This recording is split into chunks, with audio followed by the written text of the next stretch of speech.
द्वादशी आई, नारद जी महाराज गए हैं नारायण नारायण करते हुए कैलाश में। भगवान शंकर को समाधि में देखा तो पूछने लगे कि समाधि में किसका ध्यान कर रहे हो। तो शंकर भगवान कहते हैं तुम तो जानते हो कि मैं तो हमेशा सदा सर्वदा नारायण का ही चिंतन करता हूँ, क्योंकि वो ही मेरे आराध्य हैं। शिवस्य हृदयम विष्णु विष्णुश्च हृदयम शिवम तयोरप्यंतरम नास्ति भेदकृत नरकम व्रजेत। शिव का हृदय माताओं विष्णु है और विष्णु का हृदय शिव है।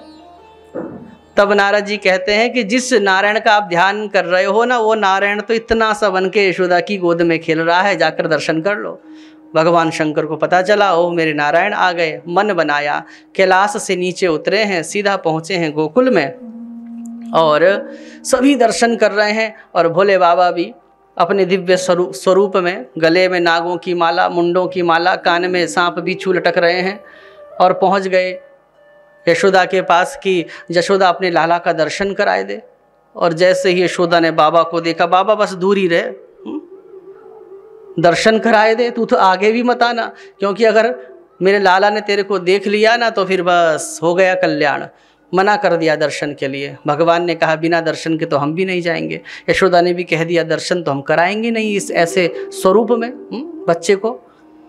तो भगवान शंकर बाहरी धुनी रमाकर बैठ गए हैं और इधर भगवान तो अंतर्यामी है। भगवान ने देखा मेरे आराध्य आ गए हैं बाहर, वो दर्शन करना चाहते हैं, लेकिन मेरी माँ ने तो मना कर दिया।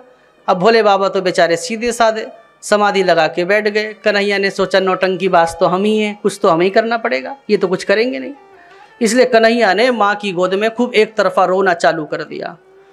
अब 1-2 मिनट तक जब बच्चा रोया तो यशोदा ने सोचा कि भूख लग रही होगी तो स्तनपान कराने लगी, तो भगवान ने स्तनपान ही नहीं किया। फिर यशोदा को लगा कि हो सकता है लाला के कान में दर्द हो रहा होगा, तो थोड़ा सा कटोरे में सरसों का तेल लेकर अंगारों में रखा, थोड़ा गुनगुना किया, कान में डालकर कन्हैया के ऐसे ऐसे ऐसे किया। सोचा अब चुप हो जाएगा। कन्हैया अभी भी रो रहे हैं। फिर लगा कि हो सकता है कि रात को सोते हुए एक करवट में सोने से हाथ दब गया होगा, हाथ में कष्ट हो रहा होगा, तो हाथ की मालिश वालिश सरसों के तेल से कर दी कन्हैया के। कन्हैया तो अभी भी रो रहे हैं। अब छोटा बच्चा कोई बता थोड़ा ही पाता है कि मुझे क्या कष्ट है। अब बेचारी माँ को जो भी समझ आवे अपने हिसाब से करती रहती है।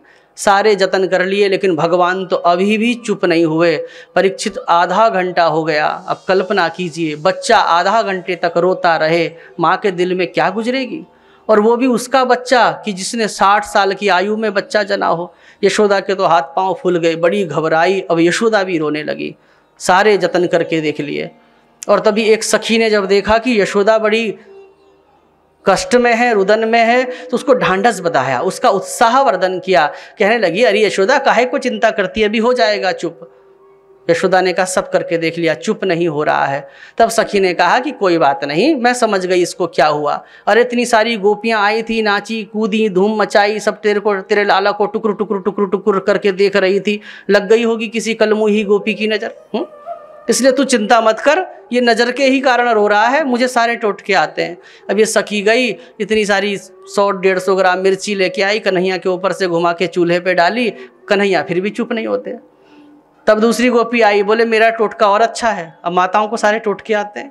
दूसरी गोपी कहती है मेरे को भी आता है एक टोटका, तू भी कर ले बहन।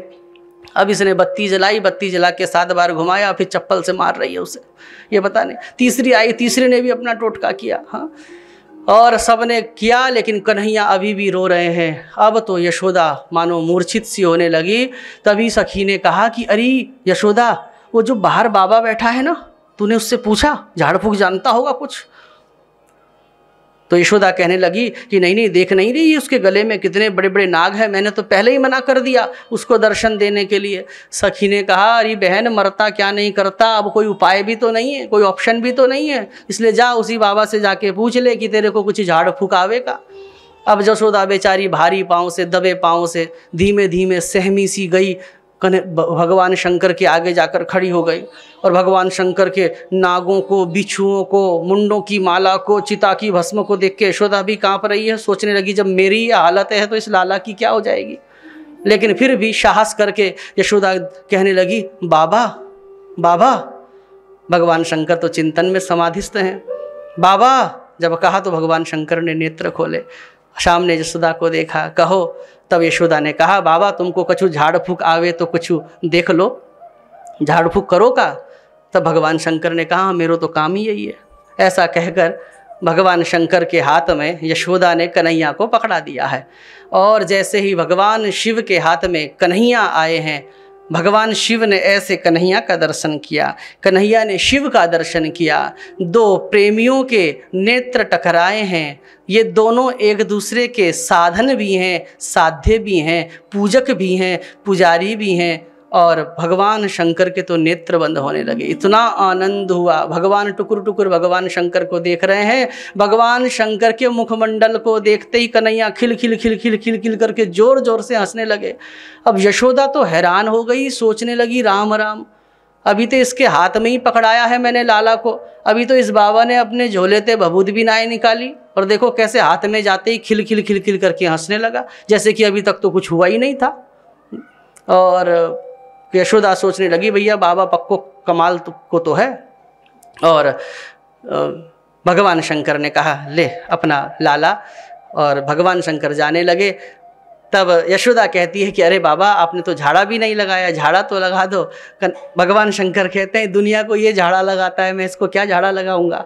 ऐसा कहकर भगवान शंकर जाने को हुए तो यशोदा ने कहा बाबा रुको 2 मिनट। और बाबा रुके हैं। एक चांदी की परात में हीरे जवाहरात मोती आदि लाकर भगवान शंकर को कहा कि बाबा ये शगुन है, आपने मेरे लाला को स्वस्थ कर दिया ना, ये शगुन ले जाइए। भगवान शंकर मुस्कुराकर कहने लगी अरे यशोदा मैं इन रत्नों का क्या करूँगा, मेरा रत्न तो वो है जो तेरी गोद में खेल रहा है। और भगवान शंकर ने यशोदा जी का मान रखने के लिए उस रत्नों की परात में हाथ लगाकर कहा जा इसको ब्राह्मणों में बंटवा देना, मुझे जो मिलना था मिल गया। ऐसे कहकर भगवान शंकर चले गए हैं कैलाश में। और खूब आनंद हुआ। भगवान शंकर ने सुंदर नृत्य किया है, भगवान की भक्ति में आनंदित हुए हैं।